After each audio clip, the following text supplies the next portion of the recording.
Hello friends, जैसे कि Makar Sankranti special series हमारी चल रही थी और उससे एक दिन पहले आती है लोहड़ी। तो आज हम बना रहे हैं रेवड़ी, गुड़ और तिल की रेवड़ी। इसके लिए हम एक फ्राइंग पैन या एक कढ़ाई में तिल को ड्राई रोस्ट कर लेंगे।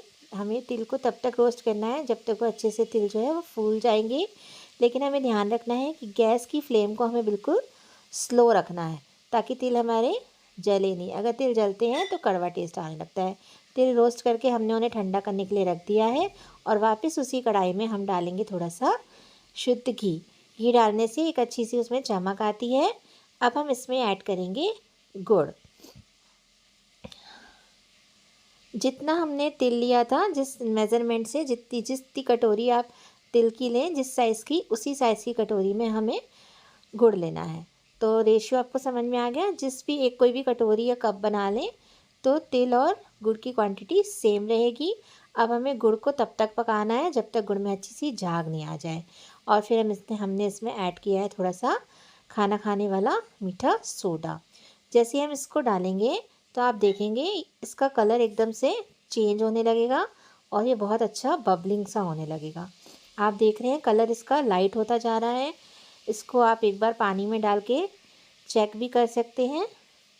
अगर पानी में डालने से अच्छा सा टूट रहा है, अभी मैं आपको दिखाती हूँ, तो इसका मतलब आपका ये गुड़ जो है पक के रेडी हो गया। आप देख रहे हैं अच्छे से ये इकट्ठा हो रहा है। इसे हम चलाते जाएंगे और अब हमारा गुड़ बिल्कुल रेडी है। तो अब हम इसमें ऐड कर देंगे तिल। अब हमें बहुत स्पीड में काम करना है, फटाफट इसको मिक्स करना है क्योंकि गुड़ हमारा जमता चला जाता है। तो बस अब हमें तुरंत इसको क्या करना है, एक शीट में मैं अच्छे से घी से इसको ग्रीस कर लूँगी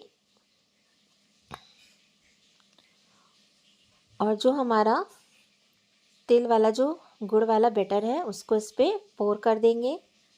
अभी आप ध्यान रखिएगा कि ये बहुत ज़्यादा गर्म है, इसको डायरेक्ट हाथ हम नहीं लगा सकते हैं। तो हम इसको इस तरीके से पॉलीथीन के सहारे अच्छे से नीट करते जाएंगे। इकट्ठा सा कर लेंगे हम इसको और उसके बाद हमें क्या करने हैं, जो थोड़े से हम सूखे तिल बचाए थे भुने हुए, वो भी इस पर ऐड कर देंगे। देखने में भी बहुत सुंदर लगते हैं। इस तरीके से पॉलीथीन की मदद से ही हम इसको नीट सा कर लेंगे। जैसे हम आटा गूंथते हैं ना, तो हम डायरेक्ट इसमें हाथ नहीं लगा सकते हैं। तो इस तरीके से हम इसको एक इक्वल सा कर लेंगे। बेलन की सहायता से भी कर सकते हैं। अब इस टाइम में बहुत गर्म है तो आप हमें इसकी छोटी छोटी रेवड़ियाँ बनानी हैं। तो आप चाहें, अगर आपको गर्म हाथों में नहीं कर पाएँ तो आप इसको बेल के इसकी पट्टी भी बना सकते हैं, टेस्ट वही रहता है। और अगर हमें रेवड़ी ही बनानी है, हमें कुछ नहीं करना है, हाथों में हमें थोड़ा सा पानी लेना है, ठंडा पानी, और इसकी छोटी छोटी गोलियाँ लेके उसका राउंड बनाएंगे और उसको प्रेस कर देंगे। तो बस इस तरीके से हमारी रेवड़ी बन जाएंगी। ऐसे ही हम सारी रेवड़ियाँ बना के रेडी कर ली हैं।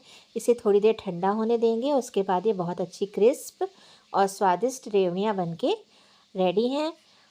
और ये जितनी ऊपर से क्रिस्पी हैं उतनी अच्छे से अंदर से खाने में भी माउथ मेल्टिंग भी हैं। बहुत ही टेस्टी रेवड़ी बनकर तैयार है। तो चलिए इंजॉय करते हैं हम अपने घर के बने हुई सामानों के साथ लोहड़ी और संक्रांत को। और मेरी बनाई हुई रेसिपीज़ और मेरी मेहनत अगर आपको पसंद आती है तो मेरे चैनल को सब्सक्राइब ज़रूर करें।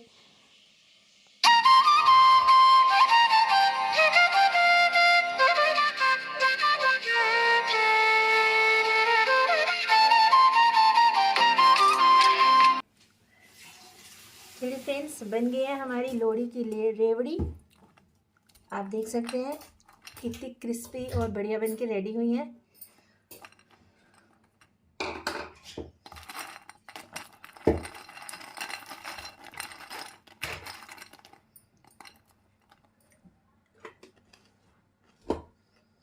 बिल्कुल माउथ मेल्टिंग भी है, बहुत टेस्टी है। आप भी बनाइए, एंजॉय करिए लोहड़ी और संक्रांत को।